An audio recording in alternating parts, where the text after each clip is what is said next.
Judul daripada ngopi aja malam hari ini adalah From Revival to Transformation. Nah, mungkin ini bisa menjadi sebuah diskusi. Ada konsep-konsep yang berbeda di sini mungkin. Apa bedanya revival sama transformation ya? Oke, mungkin saya bisa dikoreksi oleh Bapak Ibu kalau ada konsep yang mungkin jauh lebih tepat. Bagi saya revival itu adalah sebuah lawatan Tuhan yang menyadarkan orang akan dosa dan kebenaran, lalu orang bertobat. Satu, yang kedua, revival berarti yang tidur dibangunkan, bangun lo, ya kan, yang mati dihidupkan gitu ya, revive, dihidupkan kembali gitu kan. Nah, oke, dan saat itu orang ngalamin sebuah perasaan-perasaan epik yang luar biasa secara rohani gitu kan. Nah, tapi kemudian tidak terjadi perubahan hidup yang signifikan dan pertumbuhan kepada kedewasaan rohani di dalam karakter. Dan juga tidak berdampak, buah-buahnya tidak kelihatan berdampak kepada orang lain atau kepada lingkungan dan komunitas. Nah, ini yang saya sebut transformasi, ya, sebuah perubahan hidup yang sifatnya bukan sesaat, tapi transformasi ini adalah sebuah perubahan dari dalam yang membentuk sikap perilaku kebiasaan baru menjadi sebuah karakter dan kemudian berbuah atau berdampak bagi sekitarnya, bagi lingkungan, bagi komunitas. Yaitu itu konsep sederhana saya mengenai revival dan transformation. Nah, saya sendiri terlibat atau juga mengalami beberapa revival secara langsung. Saya cerita ya. Di tahun 1987 saya diberikan sebuah visi yang saya adopsi dari Maranatha, yaitu change the campus, change the world. Merubah kampus, merubah dunia. Lalu kemudian saya mulai pelayanan Papelma namanya, yaitu persekutuan antar pemuda, pelajar, dan mahasiswa di kota Kupang. Dimulai dari 3 orang, kami berdoa selama beberapa bulan, kemudian di tahun 1988, kita mulai dengan gebrakan untuk menjangkau para mahasiswa khususnya. Dan puji Tuhan, Tuhan bergerak dengan dinamis, sehingga kita bisa menembus hampir semua perguruan tinggi, baik negeri maupun swasta yang ada di kota Kupang. Dan dalam 1 tahun, dari tahun 88 ke 89, dalam 1 tahun, pemuritan kami telah berhasil menghasilkan leader-leader, sehingga di tiap kota, di tiap kelurahan dan tiap desa, di kota Kupang dan Kabupaten Kupang, di situ ada persekutuan kami ya. Persekutuan yang dipimpin oleh murid-murid yang baru dimuridkan hanya dalam waktu 1 tahun. Kemudian gerakan itu ke desa-desa seperti desa yang ada di dekat yang sekarang jadi ibu kota daripada Kabupaten Kupang, yaitu Oesau.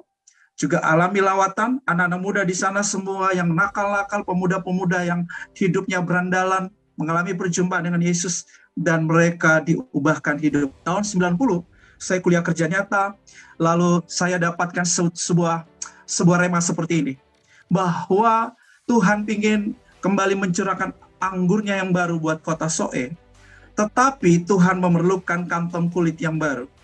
Wah, itu tiba-tiba saya terkejut secara spontan, itu masuk ke dalam hati saya.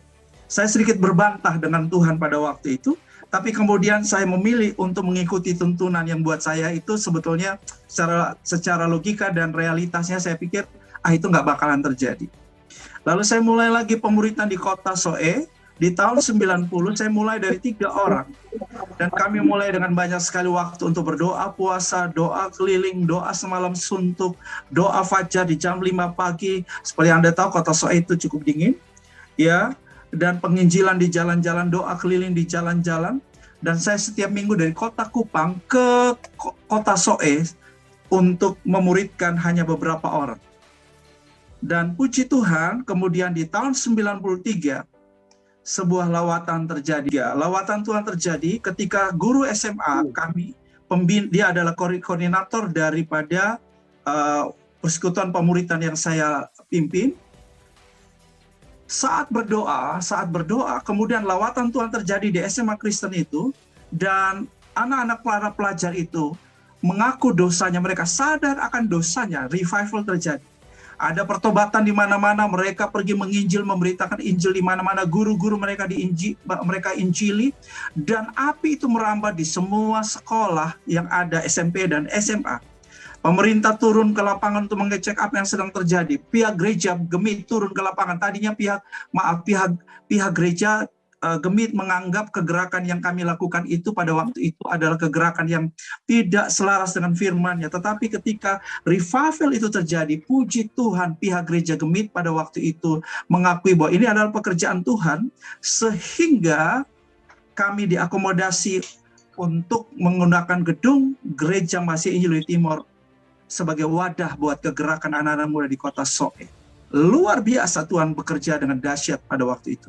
Dan hasilnya mereka sekarang menyebar ke berbagai kota di Indonesia, bahkan sampai ke luar negeri. Umumnya mereka menjadi hamba-hamba Tuhan yang luar biasa di garis depan. Salah satunya adalah Saudara Eben. Silakan dikonfirmasi 2-3 menit apa yang tadi saya bagikan.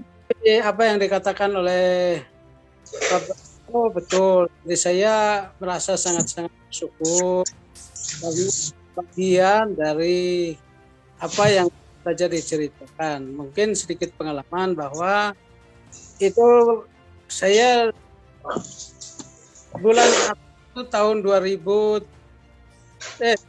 bulan April 93 itu saya di SMA kelas 2, di mana teman-teman pada jam istirahat mereka kumpul sama-sama.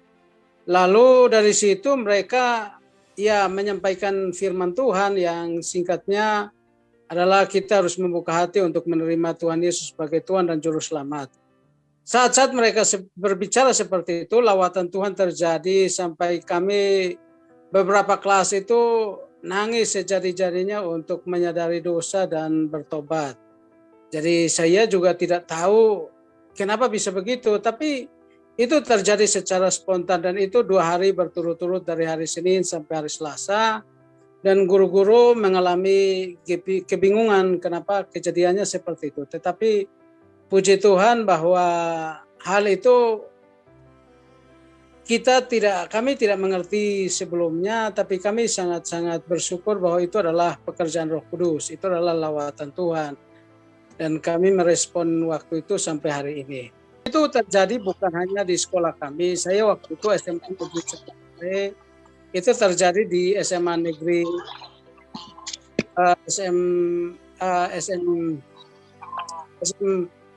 SMA Kristen, SMA Kristen 1, Kristen 2, dan beberapa SMA, bahkan SMP begitu. Ya mungkin itu saja yang saya bisa konfirmasikan. Terima kasih Pak Eben. Ya baik, karena keterbatasan waktu ya kita nggak bisa cerita terlalu lama. Tetapi poinnya adalah bahwa Tuhan terus bergerak sebetulnya. Tuhan terus bergerak. Tetapi kenapa revival berhenti? Satu kesimpulan saya adalah karena revival itu tidak dilanjutkan dengan pemuritan yang intensif. Kegagalan pemuritan inilah yang menyebabkan revival itu berhenti, tidak sampai kepada transformasi. Itulah sebabnya kalau saudara punya pertanyaan malam hari ini, apa strategi amanat agung yang paling efektif? Peter Wagner berkata adalah penanaman dan perintisan gereja. Itu menurut teorinya Peter Wagner, ya. Konsep gereja kita masing-masing juga bisa beda-beda, toh. Tapi menurut saya oke, itu teori yang bisa diterima karena seperti itu yang sedang terjadi. McGraven dalam teori pertumbuhan gereja juga menyatakan hal yang sama.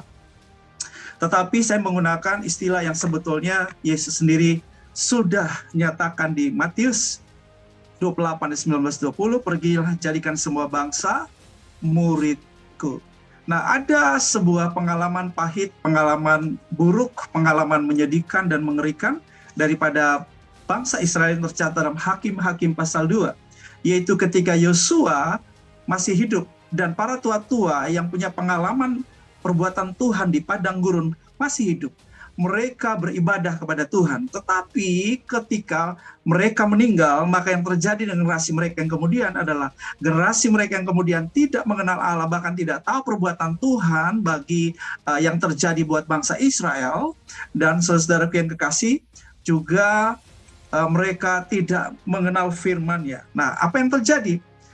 Dikatakan bahwa generasi itu generasi yang memberontak, generasi yang menyembah berhala, melakukan kejahatan, dan Tuhan murka sehingga Tuhan membangkitkan hakim-hakim. Asaf tahu betul hak peristiwa itu sejarah kelam bangsa Israel, sehingga Asaf mengambil tanggung jawab.